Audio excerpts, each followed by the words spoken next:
Hey, I'm Nick Dematteo, and welcome to Music is Not a Genre's Podfast.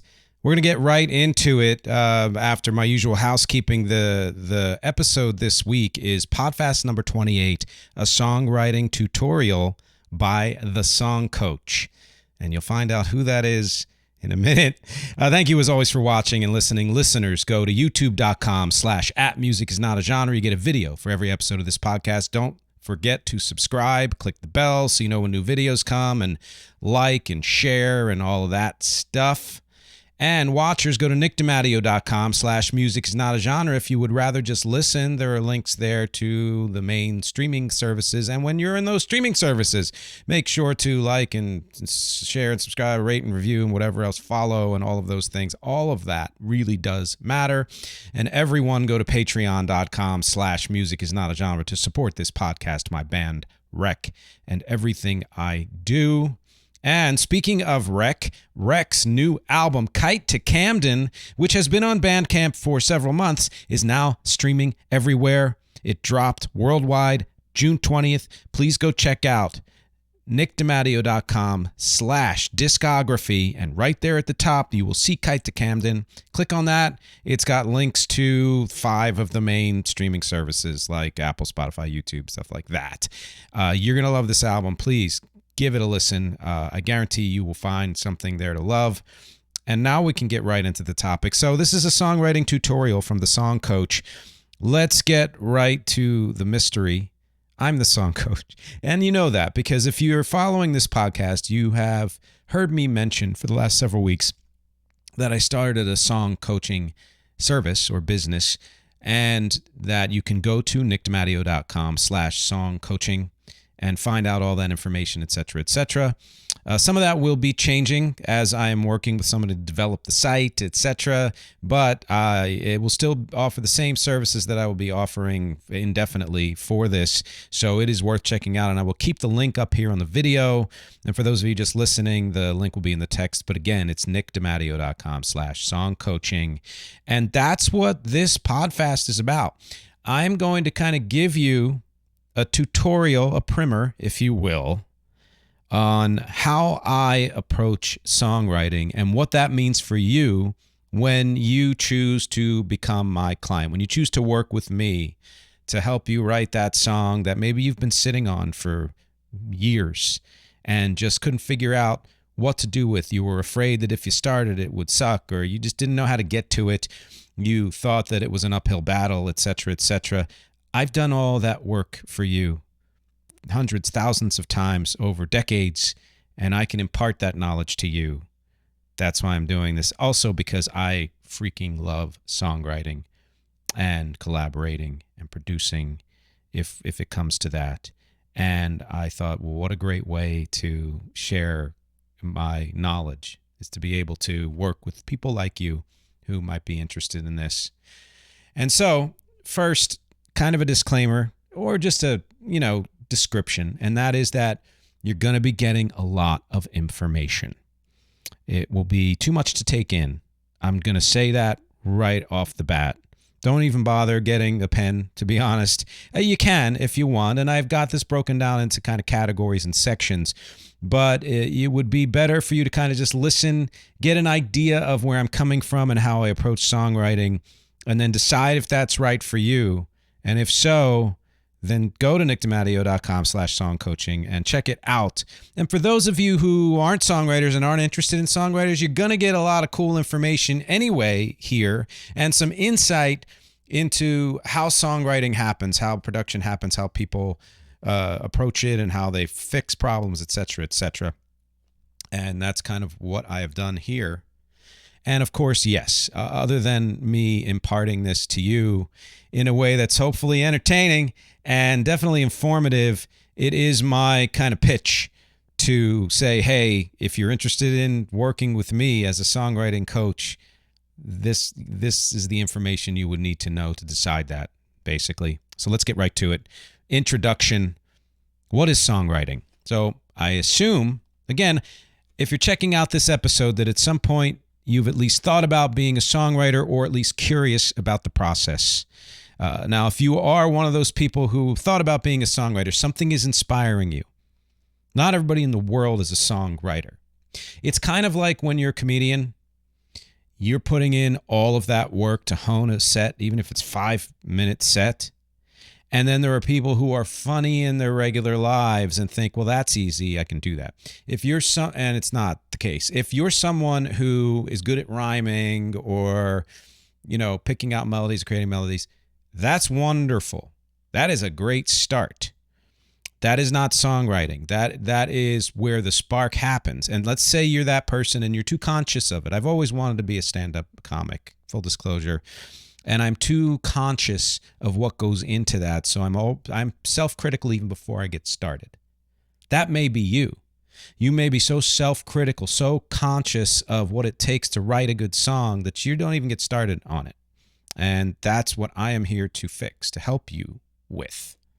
So the first question is, like I said, intro, what is songwriting? It sounds like an obvious question to ask, but the answer to it is at the heart of both what you want to do and how I do what I do for you. So there's music composition. You can compose scores for film, classical pieces, notation. There's musical improv, which itself is a form of on-the-spot composition.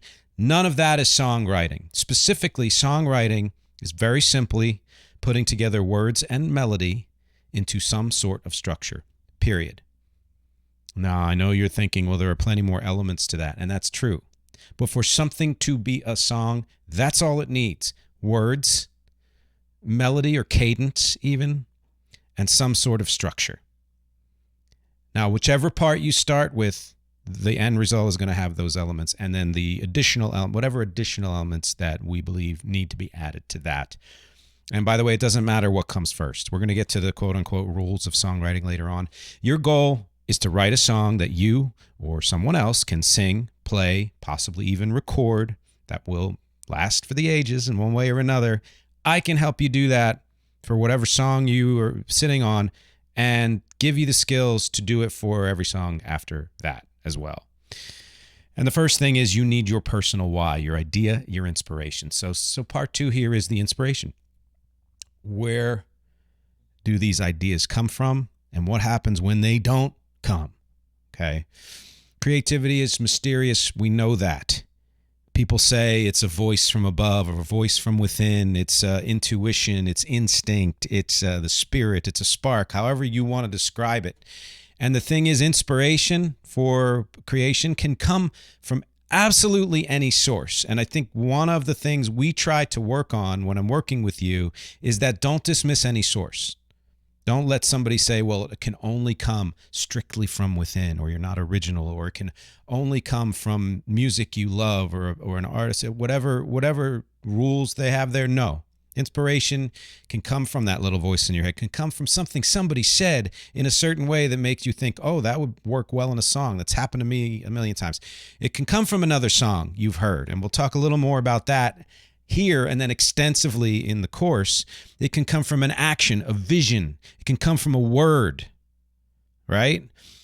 It's an important thing to consider when inspiration strikes, and I will make you know all of those instances. I'll make sure that you are ready for when inspiration strikes, no matter where it comes from, so you don't lose that spark or ignore it or abandon it. A lot of people like to, writers like to have their phone next to their bed or with them or whatever, or, old school, maybe a pen and paper.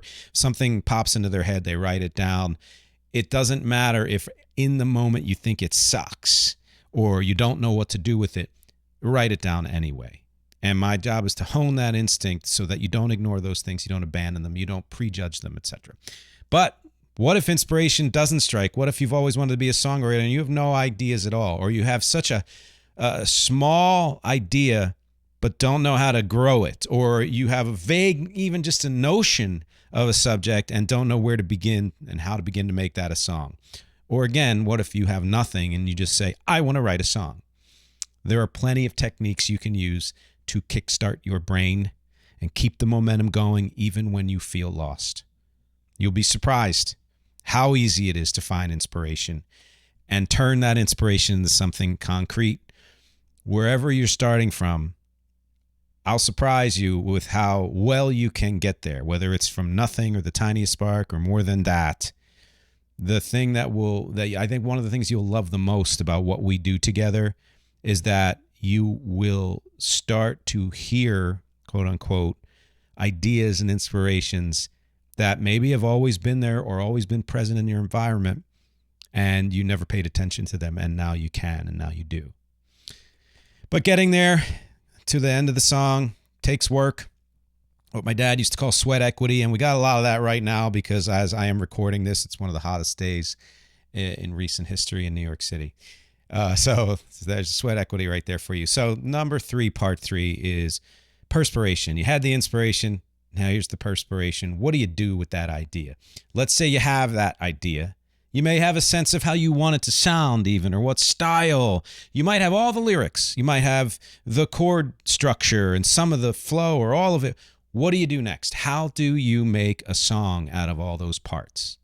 And not just a song, but a song that works. And not just a song that works, but a great song. These are the things I do, and I can do them with you as well. It takes work. Inspiration doesn't have to turn off, but once you have that idea laid out, it has to take a back seat to the hard work of cobbling together a whole song from all of its parts, including filling in the parts you don't have, getting rid of parts that don't work, maybe switching around parts, changing little things here and there. You need to step out of writer mode and into editor and producer mode. Even if you're not going to record it, in a sense, you're a producer. You'll be making lots of key decisions, and some of them will be tough. That's why you have to get out of that artist mode. The song may even change into something you didn't expect or intend, but somehow still be an expression of that original spark. That's one of the beauties of songwriting is you know where you want the song to go, or what you want it to be, what you want it to state, how you want it to sound. And then you're done. And in some cases, at least, song is very different from what you intended, but somehow it expresses that original intent even better than if you had tried to make it adhere to something, some strict idea of what you think it should be. So you have to do whatever it takes to shape the parts into a cohesive whole that flows, and we'll talk about flow later. No matter what that work asks of you, there will be dozens of micro steps and decisions, and any one of them can turn that okay song into a good one or a great one, or take it the other way. I can guide you through this. It's a scary thing. Oh, I make one decision can ruin a song, or that decision that you're missing out on you can't figure out that could make that song great. I know how to get you there, and I can explain step by step when choices come up, what those choices are. Listen to you. What choice do you want to make? We judge together whether that's the best choice to make and why the best choice is better than the others. And I can teach you to make those judgments eventually for yourself, so you'll be prepared to do the same thing for as many songs as you want to write. But of course, to make these kinds of judgments, you need to know what the rules of songwriting are. So this is a perfect, almost halfway point here in this Podfast to get to the rules. What are the do's and don'ts of songwriting? Every craft, whether it's an art thing or woodworking, has a set of parameters, a list of do's and don'ts that help you create the best working version of whatever you're making. You can call them rules. So what exactly are the rules of songwriting? Where do you start? How do you know you're finished? What things do you always have to do to end up with an incredible song? I can give you 3 answers about what are the rules of songwriting. And answer number 1, there are no rules. What makes one song work might not do it for another song. So right there, throw out any idea of this will always work. There's nothing that will always work.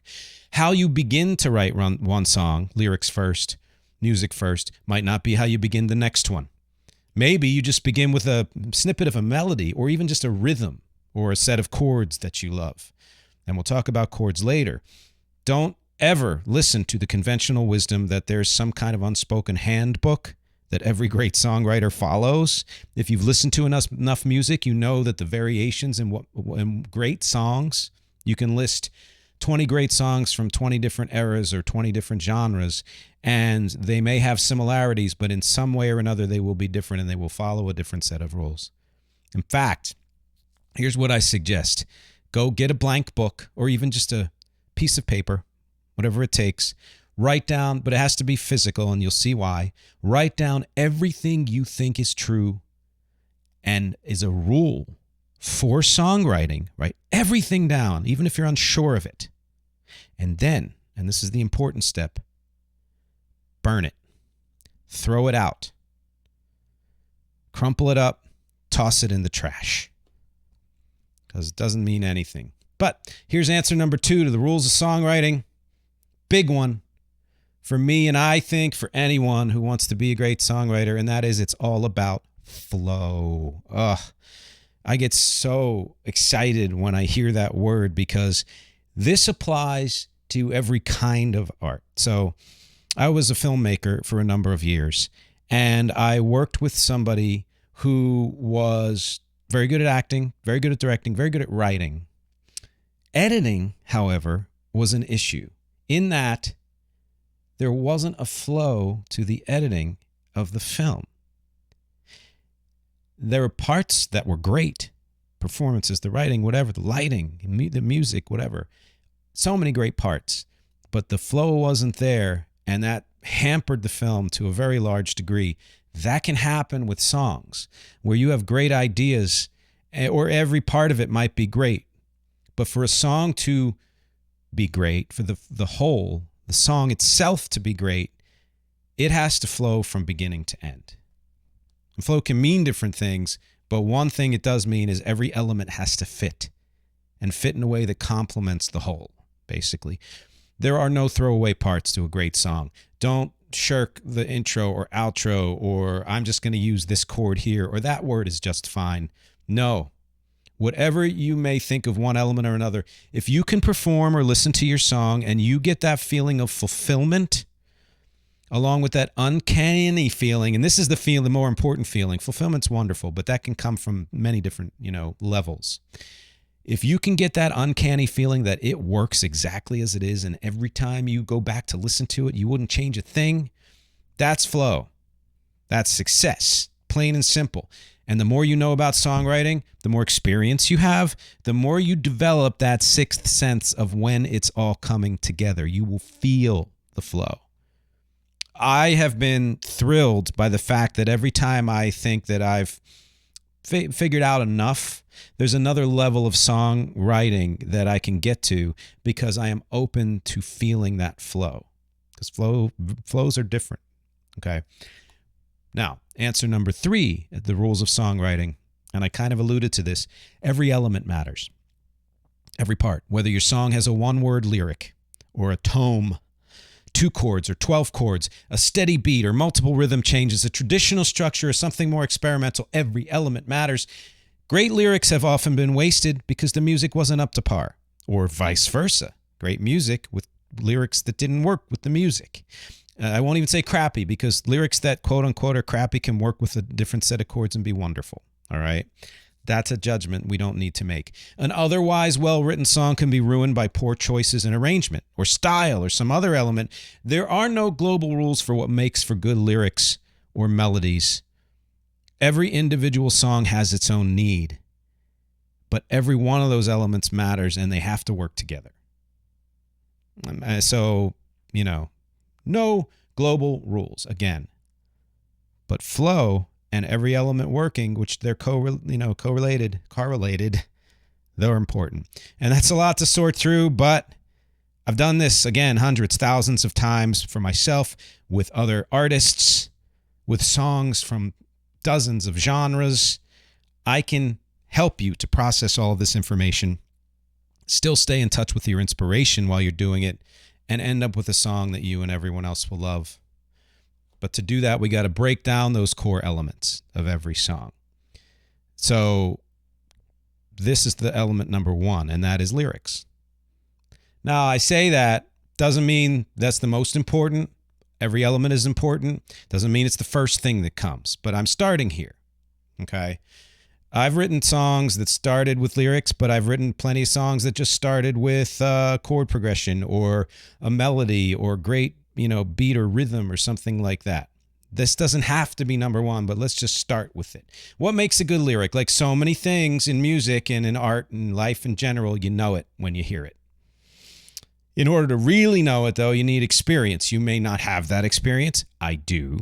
And it's my job and it is my pleasure and my excitement to give that experience to you so you can save yourself 15, 20 years of development and leap forward to a place of confidence in knowing what make good lyrics in any other part of a song. So taking our cue from the 3 different answers to the rules, it's important to state right off, no rules to writing good lyrics. I think I mentioned that. What doesn't work for one song might just somehow amazingly work for another. Some of lyric writing is inspiration. Some is instinct. Some is trial and error, and a whole lot is objectivity. And then there's style and things like that. My style tends to be, don't shy away from intricate lyrics, but they need to be conversational and colloquial, not flowery. That's my personal style. Don't shy away from repetition, but use it only when it's effective and things like that. It's scary because I just mentioned a couple of things and there are hundreds of considerations. How can you be objective about your own work and know, but wait, I want that in there. Does it work? I don't know. You need to be objective though. You need to know how to step back, as I mentioned before, and I know how you can do that without feeling like you're disrespecting your efforts or losing your way or wasting a good idea. How can you tell when a bad idea for one song is the perfect idea for the next song? Moving on to rule answer number 2, you know it when it flows. If the lyrics work in the context of the rest of the song, don't question them. Of course, that means you might have to rewrite some original lyrics once the other elements are taking shape. You're always going back and, switching things or whatever it is you need to do to mold it. In fact, that's a hugely vital part of the process. I have pages of lyrics for single songs that I've never used because they didn't work. And then maybe ended up using some of those lyrics for a completely different song. I don't throw anything away. But that one song worked better without those lyrics. And finally, taking into account rule answer number 3, lyrics themselves have several elements, and every element of those lyrics matters. Word choice, meaning, sound, fit, flow. Again, flow. It's super easy to write lyrics that are great on paper, great on 1 or 2 or 3 of those counts, but maybe fall short on the others. The best advice I can give you about this, and let's say anything, ever, is don't give up when you think something sucks or isn't working. That doesn't mean that it's unworthy. If you believe that your original idea has merit, don't get so downtrodden when it's not working that you think, well, maybe it doesn't have merit. It does. If you believed it, then it does. And that means it's worth shaping and reshaping until it truly works. Also, don't just accept mediocre lyrics by saying, well, I got my idea out and that's good enough for me. You want that idea to shine. You want to do it justice, and you want other people to understand it as much as you do. This is about communication. Investigate. Find the word that doesn't fit, or the line that could be shorter or that could be thrown out, the meaning that could be stated in enough of a different way that it smooths out the flow. This is, one of my favorite things to work on is lyrics. I love weeding out the lyrical garden of a song and landscaping what's left into something so undeniably beautiful that those words deserve the absolute best music to support them. And yeah, it was a tortured metaphor. Probably wouldn't end up in one of my songs. But what about that music? What goes into it? How can you get it all to work together? And that's element number 2, which is melody. Melodies to me are like hairstyles in that they frame the lyrical content, which is the face, the presentation, and need to be supported by the song's chords and overall structure, which is the body. They can just as easily call attention away from the substance as they can enhance it. Think of somebody with hair that just doesn't match the face of the body. The hair on its own might be beautiful, but it's not working with the whole, and that can happen with melody. They can overwhelm the structure, or it can just sit sublimely on top of it, or call the right attention to the right things. Some of the most beautiful melodies are intricate and wide-ranging. Some of the most effective melodies are the simplest, maybe 1 or 2 notes sometimes. How do you know which melody will best fit your song? Take cues from the other song elements. Human speech has its own melodic and rhythmic qualities, so your lyrics might contain the secrets of what melody fits best. Your chord structure plays a huge part in guiding your melodic choices too, and we'll get to chords soon. At the same time, the best melody might be counter to all of that. Hitting a note that's not in that chord. I love doing that when it works. Words and melody are the closest connections to the spirit of your intentions. That's why they're really the only things you need other than structure for a song to be a song. But while words have more tangible connection to meaning, the meaning of how a melody unfolds is esoteric. That means writing a melody is equal parts art and craft. Your job is to stay in touch with the reasons why you're writing your song every step of the way. And my job is to clue you into when that's happening and when you need to be put back on the path to honor your idea. Of course, that path is much easier to follow when there's road work laid out. Another metaphor. The next three elements are the road work of a song, and that is element number 3 is structure. Even if you've never written a song, you already know a lot about this. How do I know this? Have you ever heard music? Do you know what a verse is or a chorus, especially a chorus? You may even know what a bridge is. These are common elements of a song structure. We listen to music in one form or another from birth to death, I would say nearly 100% of people, and can almost always identify a song's chorus at least, maybe more. Use this knowledge to help you shape your songs. Do not worry if your song structure sounds like so many others, because there's a finite number of structures no matter what you read. None of them are proprietary, which is wonderful. You can't copyright a structure. In fact, the reason they're reused so often is because they work. Also, don't worry if you feel like your structure doesn't follow that. It's odd. It goes against conventional wisdom. First, there's an almost 100% chance somebody's done that before. Even if you haven't or you haven't heard it, someone has. I have discovered that so many times that I just take it as a given. Second, as I said before, it is all about flow. If a different structure, an odd structure works, then the song works. And that's all that matters. That said, I can tell you from decades of writing and working with other writers and listening to thousands and thousands of songs that the structure, listen carefully, is often the weakest and most compromised element of people's songwriting.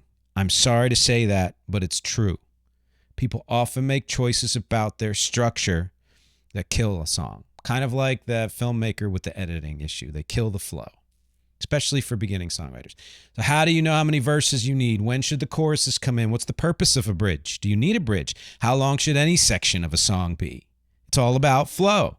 If one section of a song is too long, the flow lags. If it's too short, it's too herky-jerky and interrupted. But sometimes a longer section works or a shorter section works, and that depends on one or more of the other song elements, including some we haven't gotten to yet. Your job is to know what you want from a song's structure, to decide what parts your lyrics and melody break down to. Oh, these lyrics are a verse, these are a chorus. That's a bridge. It's a slightly different rhythm or whatever you want to say about the cadence, about the lyrics. And melodies are different in different sections most of the time, not always. My job is to coach you to find the best, most effective version of that structure and to help you hone it so that your end result is as economical and emotionally affecting as possible. Chords are quite possibly the element that's most connected to a song's structure and how it's meant to flow, and so that's why that's element number 4. I think chords are magical. And if you're only listening, you should see the magic on my face. Go check out the video. They each have their own personality, especially in context, and the shades of those personalities will change depending on the context. What chords come before or after, and that's called the chord progression, chord changes. Most songs have more than one chord progression, not all. These progressions are the foundation that supports your ideas. They're what help to give the song its structure. Once you've chosen a key, assuming you want a key, you may not want one. You may be atonal in one way or another. But the key, and we can go over that in the course, chord progression options start to reveal themselves as soon as you choose that key.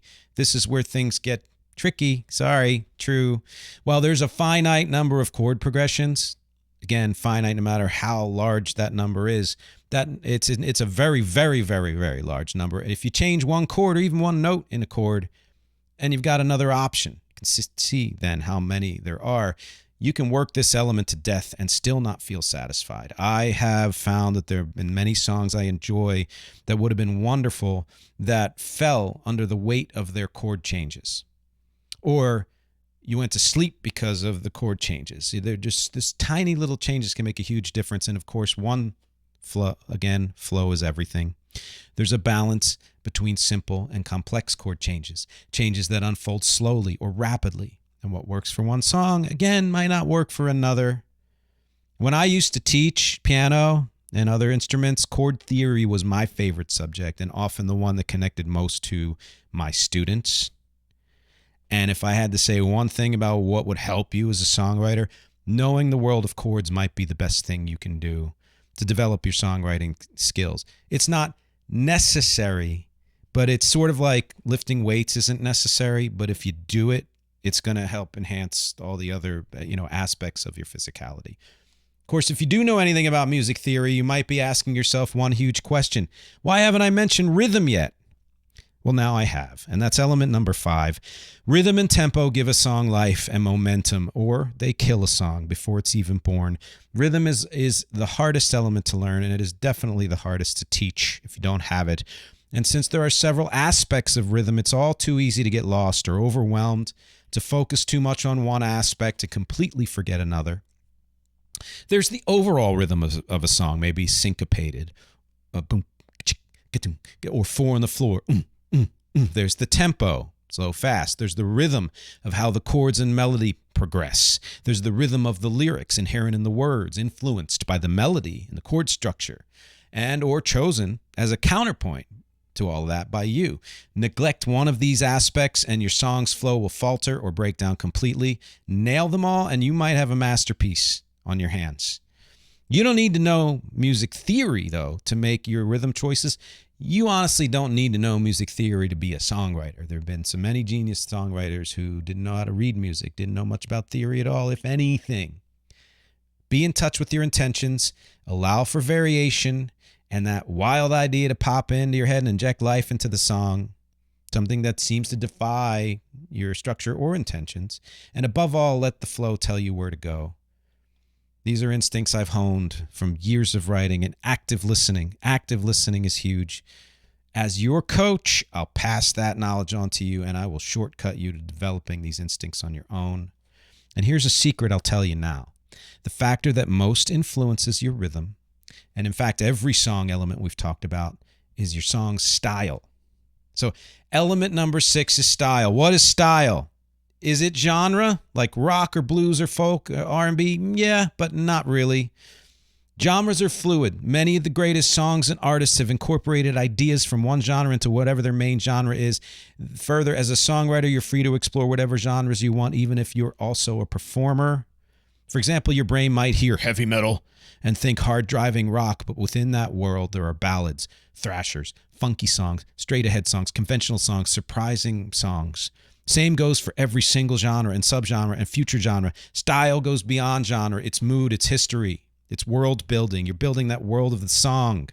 The style you choose, or the styles you choose to avoid, which is very important, will make every other choice that much easier. Once you put yourself in a lane, a lot of things fall away and your choices become easier.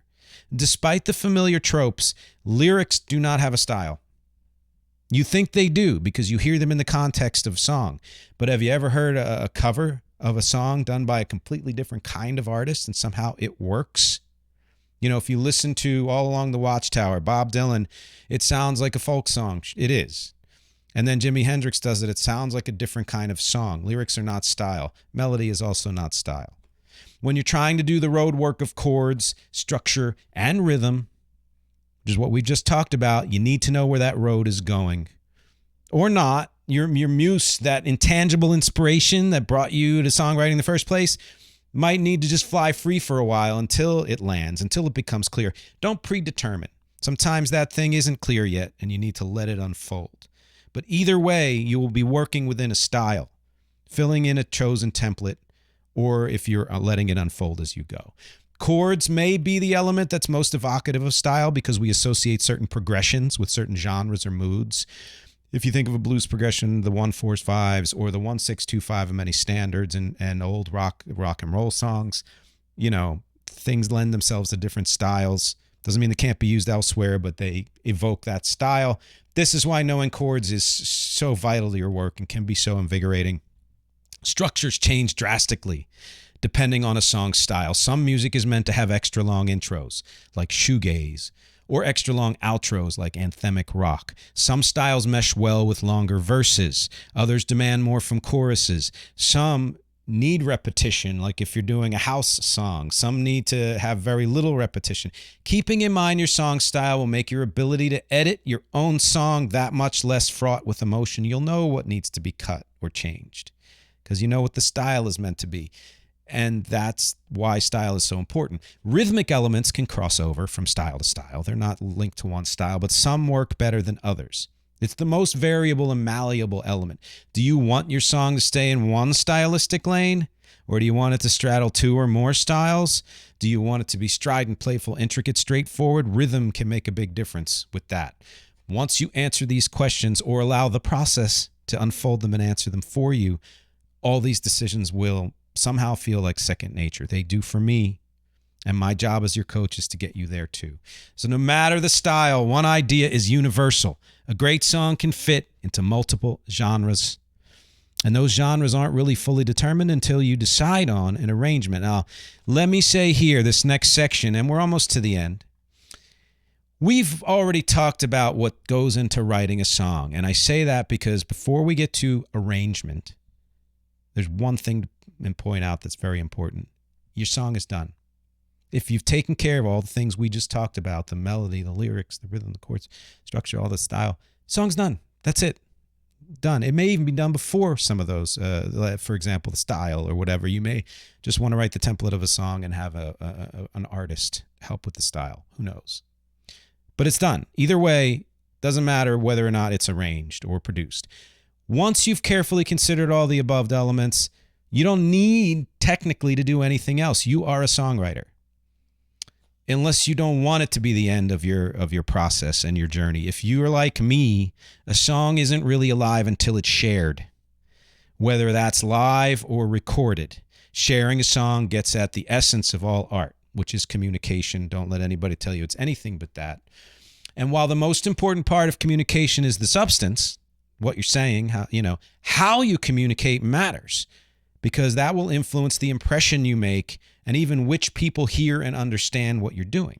The style of that communication comes from the road work elements, the chords, structure, and rhythm that begin to pinpoint a song's character and audience.